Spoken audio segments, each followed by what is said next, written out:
Good morning, Carol. Is there anything we could do to cheer you up? When you walk through the storm, hold your head up high. Hey, Carol!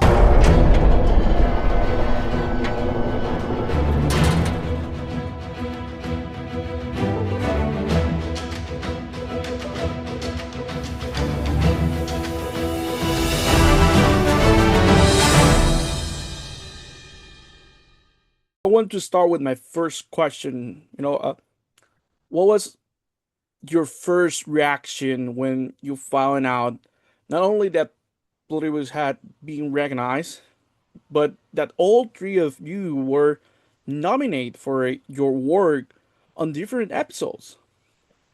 Well, personally, I thought it was pretty great. I mean, we all do great work, and this is a fantastic series to be involved with. So it's pretty exciting knowing that Chris and Joey both and myself, all three of us were nominated. It's pretty special, I think.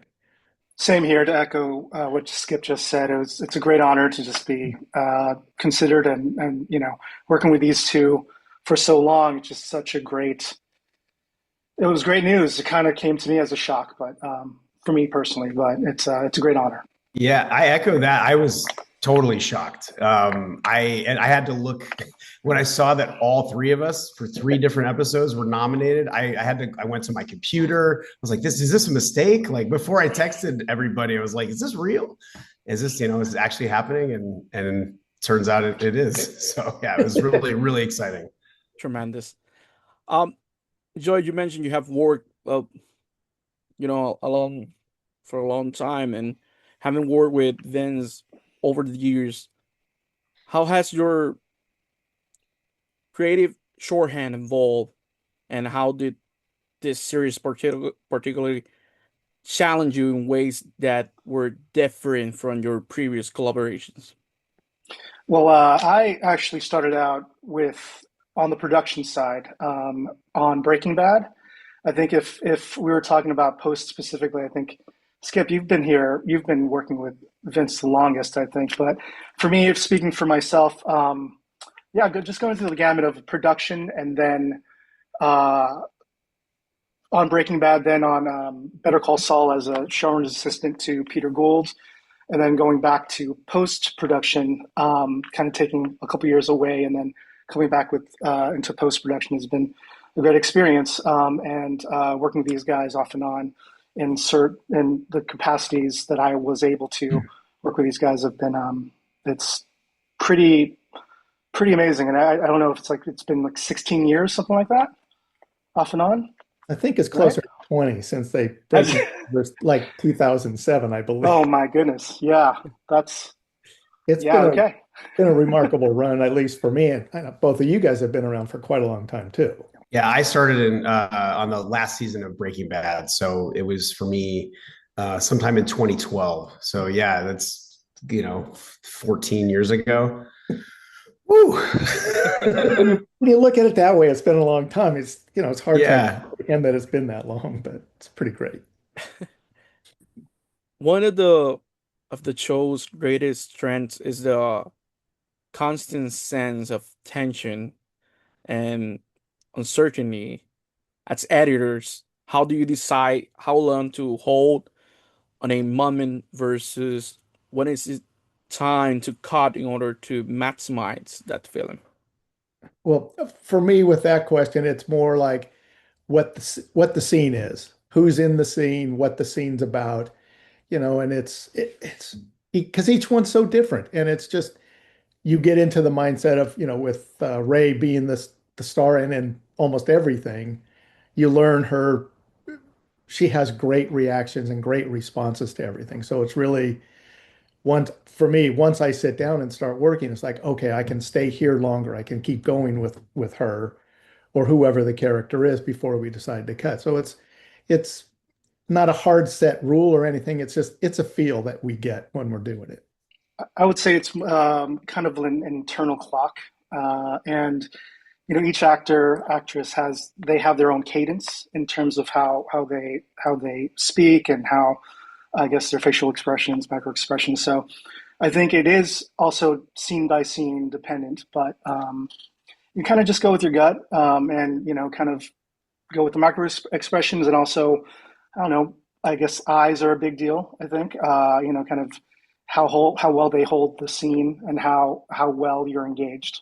Yeah, I mean, and building on that, the actors have their own cadence, but what we learned from our composer Dave Porter is that as editors, we all have our own cadence too. That he said he goes through scenes before he starts composing, and he figures out the beats per minute, and he can kind of tell who edited what by the beats per minute of the scene. I guess we all have kind of like an editing pacemaker or something like that just kind of helps drive us.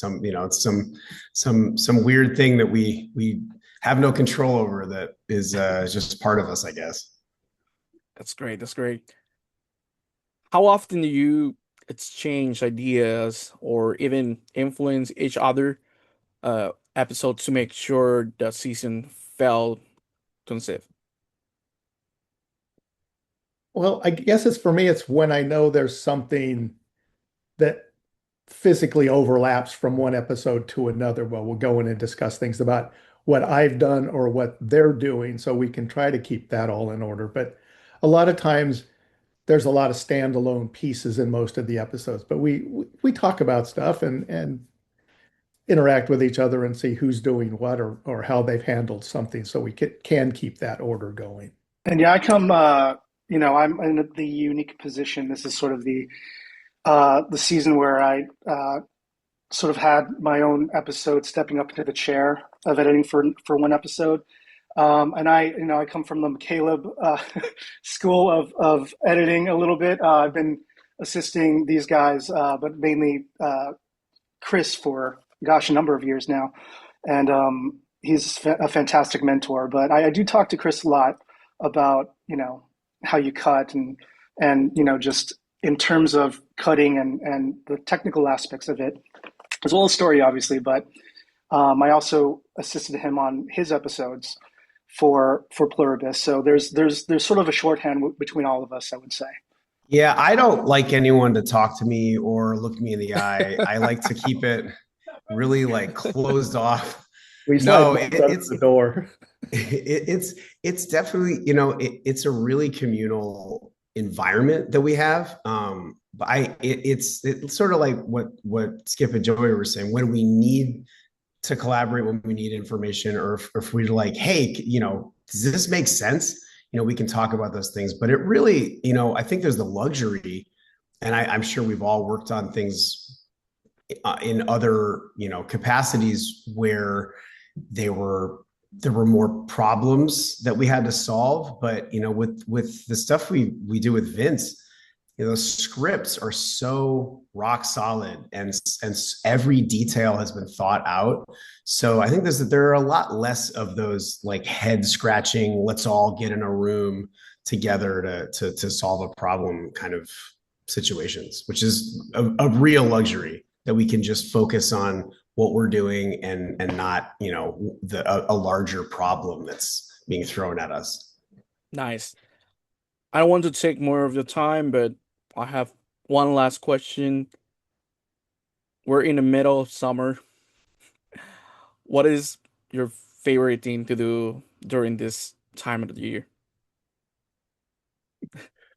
For me, I live down at the beach on the water. I go paddleboarding and kayaking a lot. Awesome. That's my fun thing to do. Awesome.